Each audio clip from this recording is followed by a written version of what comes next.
Hi hello, இன்றைக்கி வீட்டிலே எப்படி பாப்கார்ன் செய்யலான்னு தாங்க பார்க்க போகிறோம். பாருங்கள் இப்படி மல்லிகைப்பூ மாதிரி உதிரியாக வந்திருக்குன்னு. இப்போ ஃபஸ்ட்டு இதுக்காக நம்ம நெய் ஃபஸ்ட்டு சேர்த்துடலாம். நெய் சேர்த்த பிறகு இந்த அளவுக்கு நான் கார்ன் எடுத்துருக்கிறேன். இதை இப்போ நல்லாவே வறுத்துக்க போகிறோம். அதுக்கு முன்னாடி நம்ம தேவையான அளவு உப்பும் சேர்த்து நல்லாவே கை எடுக்காமல் நல்லாவே இந்த மாதிரி வறுத்துக்கோங்க. பாருங்கள் லைட்டாக பொட்ட ஆரம்பிச்சிருச்சு. இனி நீங்கள் லிட்டை வச்சு மூடி வச்சுருங்க.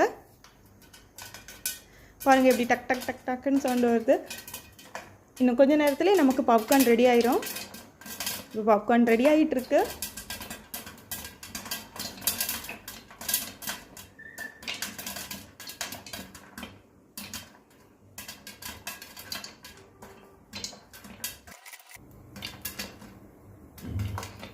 எல்லாமே முடிஞ்சிருச்சுங்க. இனி நம்ம லட்டை ஓப்பன் பண்ணிடலாம்.